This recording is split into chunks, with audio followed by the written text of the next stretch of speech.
did not license. And Mr. Speaker, we have found ourselves to be sympathetic with county governors in some of those instances. Because the residents of those areas, what they want is water. And what they want is clean water. And once they have clean water, children will be able to stay in school instead of roaming around looking for water and pasture.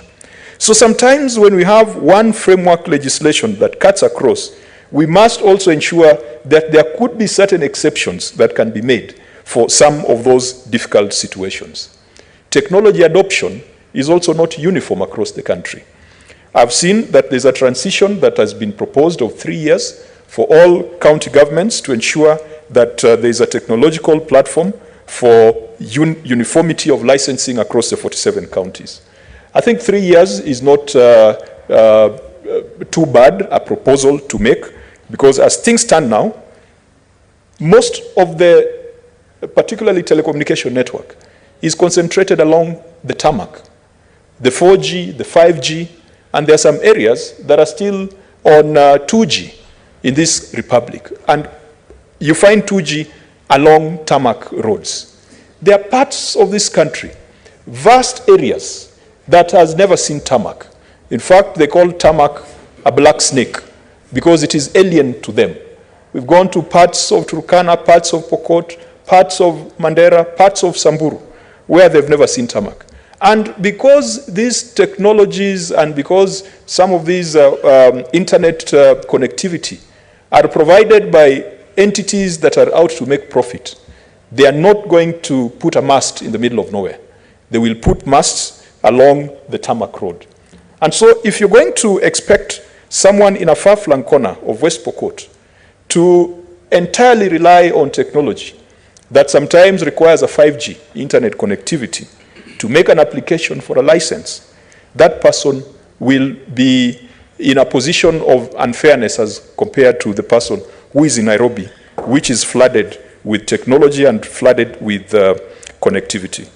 Mr. Speaker, as I conclude, I want to encourage our county assemblies to take very seriously their mandate when it comes to approval of budgets and approval of revenue-raising measures in counties. Mr. Speaker, there are those who think that the Senate interferes with the mandate of county assemblies. There are those who think that even the interrogations we make of financial statements and reports of the Auditor General is something that should be done by county assemblies. Mr. Speaker, this Senate, from its inception, has drawn the line very clearly. In fact, when I see people going to court to ask where primary oversight ends and secondary oversight begins, I usually think that those are lazy people who have not taken time to appreciate the position the Senate has taken. Primary oversight is around approval of appointees to run county governments. That is a pure mandate of county assemblies that the Senate never encroaches on. The Senate only comes in when it comes to impeachment of the governor and the deputy governor. Otherwise, the persons responsible for running our county governments are appointed or are vetted by members of county assembly. That is primary oversight. Primary oversight is in approving budgets, the CIDPs, the ADPs, the county fiscal strategy papers, the appropriations, and the finance bills in county assemblies. That is a pure function of county assemblies that Senate never ever gets involved in. Once Senate divides and allocates revenue, we leave it to the county assembly to ensure that the plans that have been generated by governors are plans that are in line with the expectations of the public. When it comes to raising on-source revenue, again, the decisions on what to tax, whether to tax dogs or cats or chicken, or to put a tax if you cut down a tree, that decision is entirely in the hands of the county executive and the county assembly. The Senate never encroaches on it.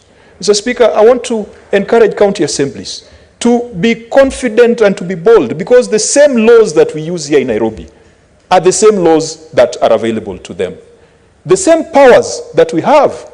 The other day, Mr. Speaker, the State House Comptroller appeared before the Public Accounts Committee, and people were wondering, how can the State House Comptroller come to Parliament to talk about NMS?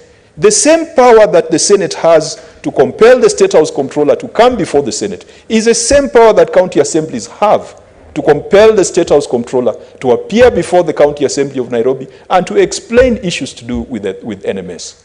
Mr. Speaker, I say this because these uniform licensing procedures, there are those who will argue that we are trying to prescribe to county assemblies how they should go about their business when it comes to processing finance bills.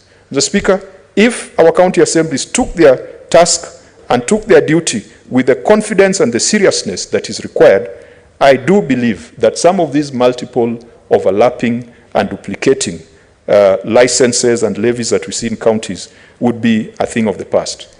Mr. Speaker, the other bit that our county assemblies must take seriously is to ensure that they have got balanced budgets. Just last week, or this week, Mr. Speaker, we dealt with this case of Nairobi City County government that plans to collect 20 billion shillings, but only collects 10 billion. And that has been the trend from the onset of devolution. And Mr. Speaker, we directed the Auditor General to conduct a forensic audit on on-source revenue in Nairobi. And Mr. Speaker, this is relevant to what we are talking about, because if there is one county that has got more licenses than any other county, it is Nairobi City County. Unfortunately, you put people through the process of applying for licenses, for liquor, licenses for a premise to sell food, licenses to set up an outdoor advertisement facility, and Kenyans pay. Because if they don't pay, they'll be harassed by the city council askaris. And yet, whatever is reported as having been paid is half of what has been collected. So, Speaker, that is a shame, and those are some of the reasons that make people think that devolution was a bad idea. I'm still a believer in devolution. So, Speaker, if we can ensure that we've got faithful men and women, if we can make sure that we've got systems, that all these licenses that we are trying to harmonize, once they are harmonized, whatever is collected must be faithfully reported so that it can go back to serving taxpayers. Mr. Speaker, I support this bill. I congratulate Senator Mariam Omar, and as we continue to interact with it, perhaps we'll be able to make much more meaningful amendments to ensure that this framework that we are giving is not like the NMS, which one governor called